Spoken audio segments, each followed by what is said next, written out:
Welcome back. If you've just finished part one of the nervous system, we're here for part two. If you're starting with part two, welcome. And let's go ahead and get into the nervous system.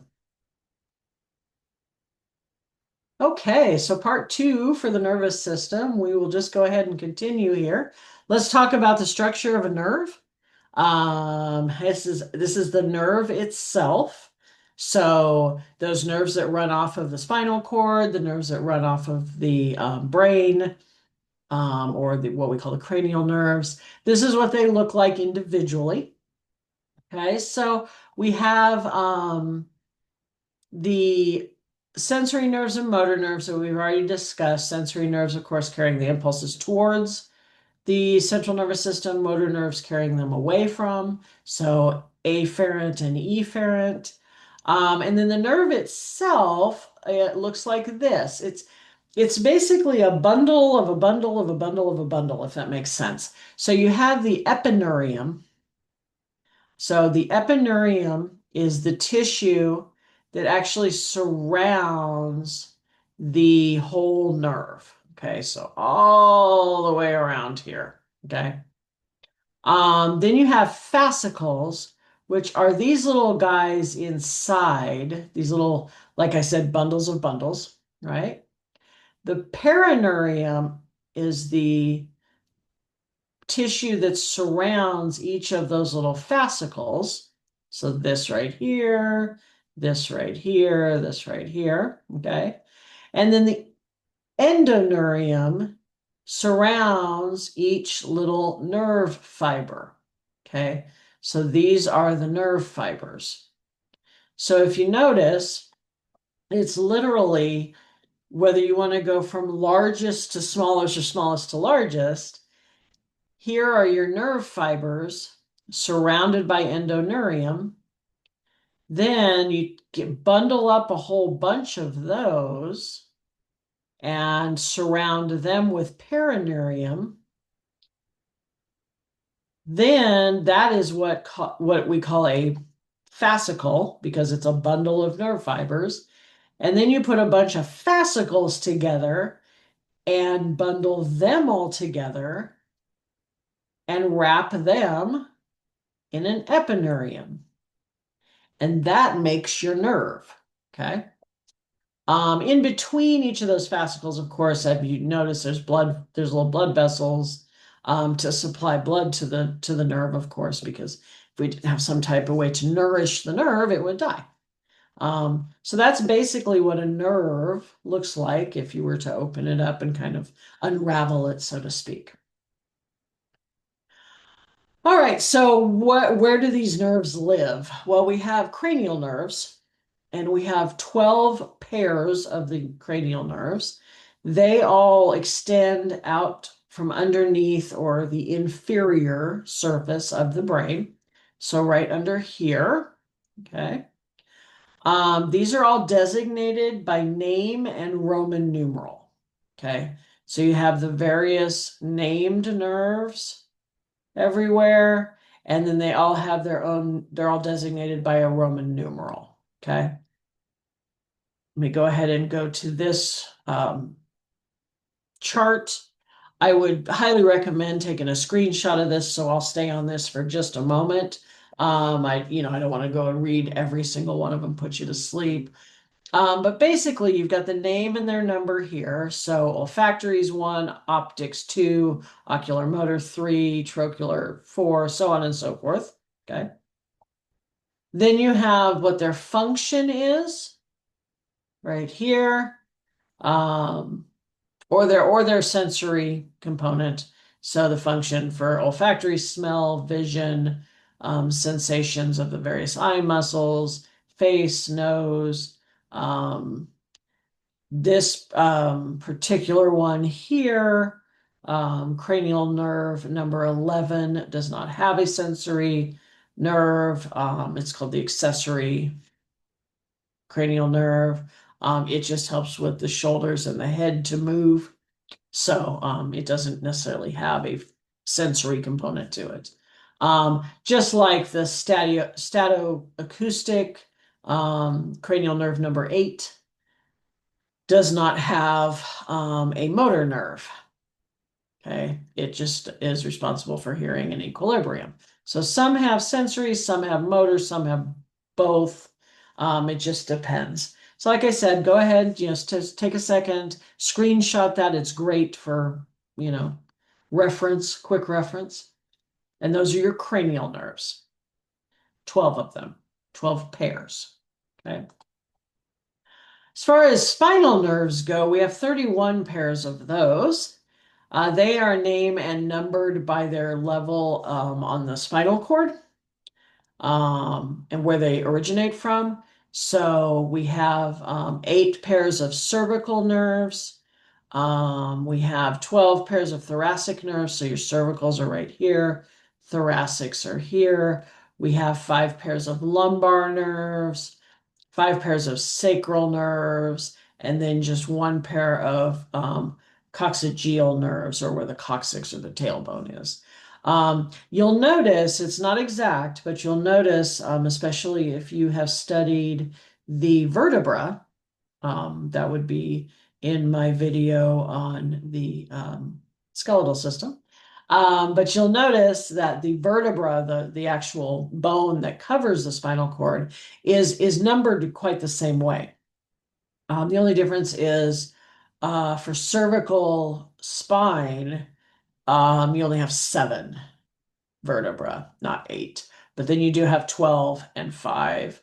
If you break the sacrum up on the skeletal system, they do number those as 5 as well. So it's very similar to that.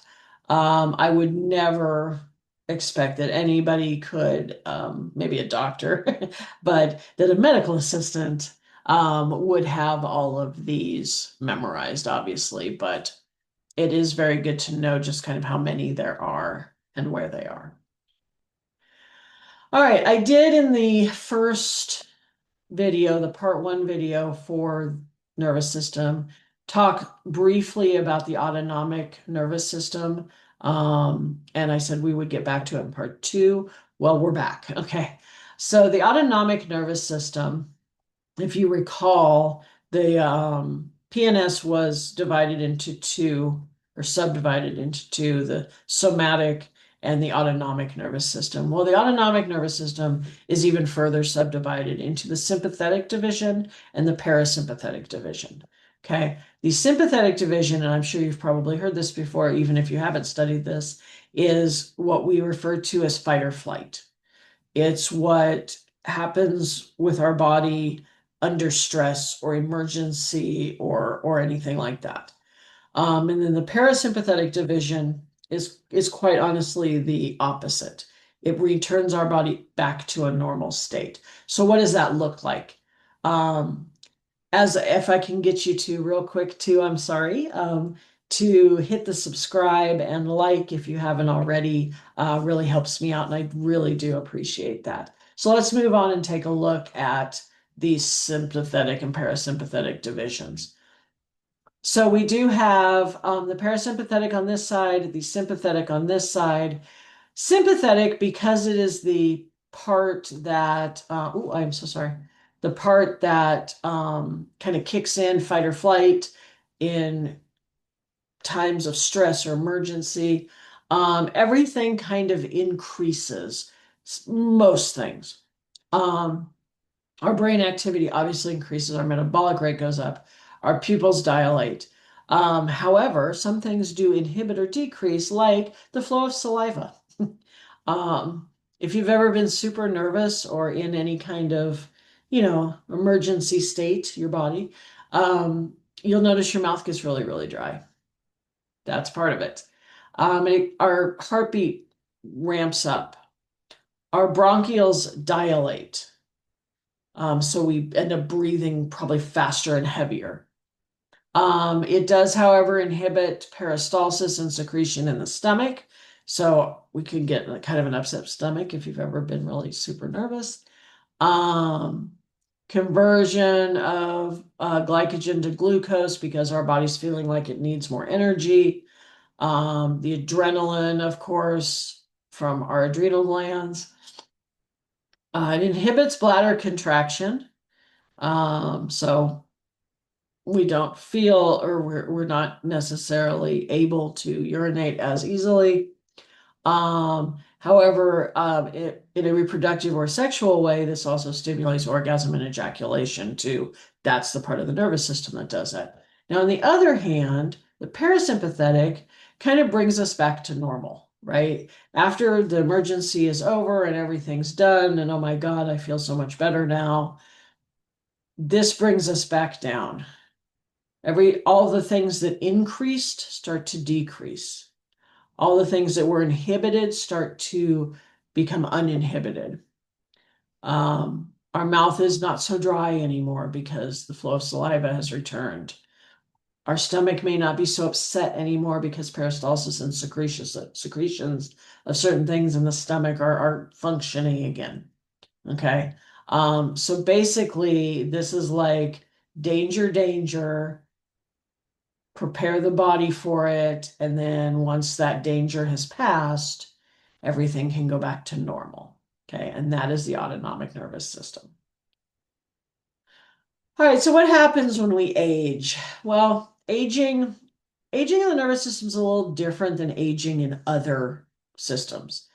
Um, the aging of the nervous systems, yes, nerve cells start to diminish, we get a loss of neurons and things like that.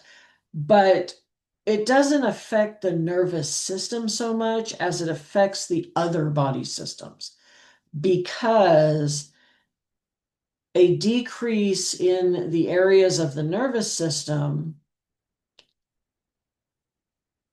it's really hard to explain because it causes other systems to be affected because of the nervous system's effect on the other systems, if that makes sense. Um, our nervous system is so, as I said in the very beginning of part one, it's so responsible for, regulating and controlling and all of that, that any type of diminishment or loss or anything that can be caused by the aging process isn't going to affect just the nervous system. It's going to affect everything that it controls and regulates due to that aging. Okay, so I hope that makes a little more sense for you. We do end up with a decrease in memory due to slow impulse conduction as well.